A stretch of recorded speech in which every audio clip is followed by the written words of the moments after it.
Aí, pessoal, como é que tá vocês? Tudo tranquilo? Tudo em paz? Vamos começar uma nova videoaula, desta vez abordando um pouco sobre a escravidão no Brasil colônia, né? A princípio, esta videoaula trará questões sobre a diferença e as vantagens entre a escravidão indígena e a vantagem da escravidão africana sobre a escravidão indígena, né?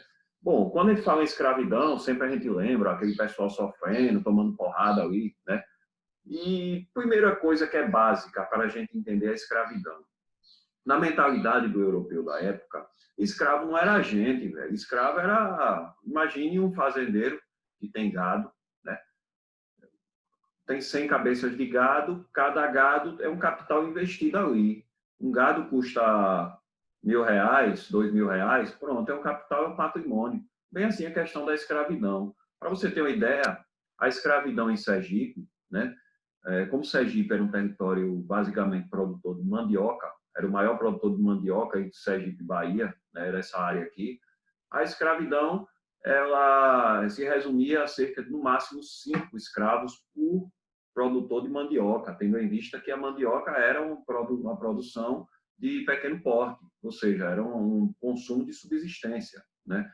Mas, enfim, o escravo era uma mercadoria, certo? Um objeto de consumo, ou até mesmo para certas pessoas mais pobres, claro, um objeto de ostentação. Somente os mais ricos chegavam a ter cerca de 50 escravos, 50, 100 escravos. No caso de terras em Pernambuco e na Bahia, no Recôncavo Baiano, né, se tinha propriedades, engenhos com mais de 50 escravos, né? Mas vamos ao fato, vamos ser mais específico e entender mais um pouco aqui o princípio e o decorrer da escravidão. Bem, a escravidão no Brasil, ela começa com o índio, ela não começa com o africano, né? Para chegar lá na África, é necessário antes explorar o gentio, o negro da terra que aqui já tinha. Era esse termo que os europeus denominavam os povos que aqui já viviam, né? As diversas etnias que habitavam este território que nós aqui nos encontramos passa a ser vista como objeto de trabalho para o europeu. O ciclo do pau-brasil é que vai inaugurar, através do escambo, a primeira forma de trabalho exploratório no Brasil. Ou seja, troco certos objetos, como espelho, faca, colar, por derrubamento de toras de madeira de pau-brasil, para ser levada até, até a feitoria, onde nas feitorias será carregado as embarcações e haverá o transporte para Portugal, né? E esse tipo de trabalho, inicialmente o escambo, era feito através de um acordo. Mas um detalhe, quando começa a exploração do açúcar, a plantação da cana no Brasil colônia, né, é quando começa a surgir a escravidão africana. Mas até aí, o índio era utilizado para derrubar as toras do pau-brasil, e quando começa a exploração da cana-de-açúcar, o índio continua sendo escravizado, mas não era uma escravidão lucrativa. O indígena não era um tipo de escravo, digamos, que era mais facilmente controlado pelos portugueses. Por quê? Ora, o índio conhecia todo esse território aqui, né? O cara fugir para ser recapturado é difícil. O cara se escondia no mato, que armava emboscada, a coisa mais simples do mundo era fugir e pegar o seu algoz, né? O feitor, seja lá quem for, né? Só que assim, não é bem por isso que a escravidão indígena vai ser descartada. Primeiro, o indígena, ele não estava habituado a esse tipo de trabalho de produção em larga escala, digamos, esse trabalho semelhante ao capitalismo, né? O indígena, ele estava habituado a um trabalho de subsistência, ele nunca tinha plantado a cana, para você ter ideia, né? Já o africano, ele já tinha esse hábito de plantar a cana, uma vez que no final do século XV, os portugueses e espanhóis na costa africana, eles já exploravam toda a produção da cana para a fabricação do açúcar, né? Então, os indígenas, eles não teria também esse fator de peso que fazia com que os europeus, portugueses, descartassem o trabalho indígena, né? Agora, não foi por isso, esse não é o motivo central do fim da escravidão indígena, da decadência ou da exploração secundária do trabalho no Brasil colônia. Não. O motivo da exploração, da substituição do trabalho indígena pela escravidão africana é o lucro.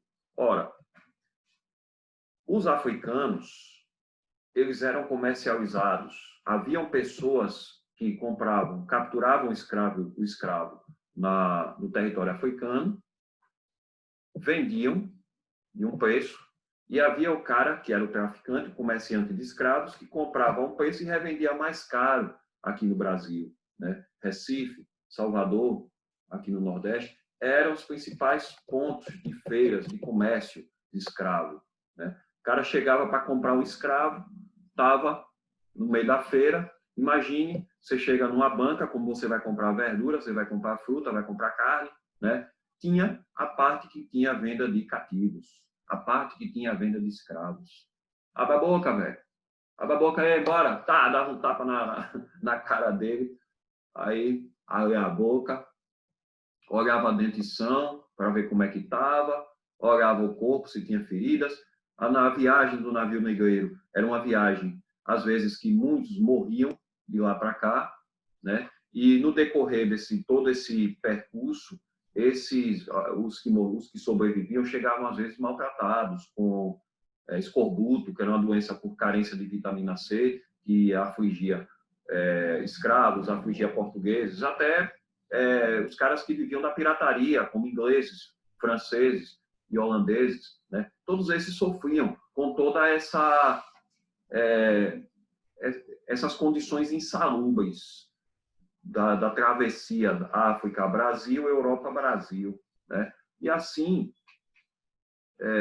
quando chegavam aqui, os caras iam passar o óleozinho no corpo, tratar as feridas, aí depois recuperar, alimentar ele, para assim ser posto à venda, porque imagine você um senhor de terra, né?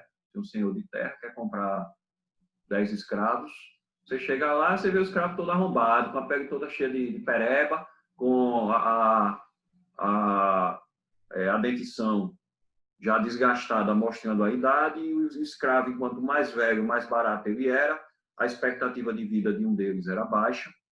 Um escravo de 15, 16 anos, molecada que nem você que está me assistindo aí, né? Que aguenta aí, porrada, né? Eu acho que você, velho, vai valer a cara. Eu já estava, eu acho que eu já tinha extrapolado a expectativa de vida de um escravo, né? Pela minha idade, né? O cara, quando passava dos 30, os escravos chegassem vivo aos 30 anos, depois dos 30, geralmente eles vendiam um preço mais baixo, né? Mas, enfim, resumindo, então, essa fala, a substituição do trabalho indígena pelo trabalho africano foi o alto lucro do comércio de pessoas escravizadas da África para o Brasil. Ou seja, assim como a produção do açúcar gerava lucros para Portugal, o comércio de escravos também gerava altos lucros entre os comerciantes de escravos, comerciantes portugueses, né? Então, por isso, esse foi o motivo central da substituição do trabalho indígena pelo trabalho africano. Não esqueçam que esses fatores, como eu citei, da adaptação do africano, do indígena ao trabalho, a dificuldade de adaptação do indígena ao trabalho exploratório, ao trabalho que não é para a sobrevivência, mas para o lucro, isso são motivos secundários. As constantes fugas dos indígenas, os africanos resistiam, os africanos jogavam capoeira, os africanos, enfim, armavam emboscadas para o branco, e tudo isso daí fez com que os africanos, os africanos não, fez com que os indígenas perdessem o espaço para os africanos, né? Então, É isso. Na aula seguinte, vamos abordar um pouco sobre a questão de como é que esses escravos eram capturados na África e chegavam aqui, que é justamente o tema da sequência do nosso material didático, que está aí na tela. Beleza? Até a próxima aula.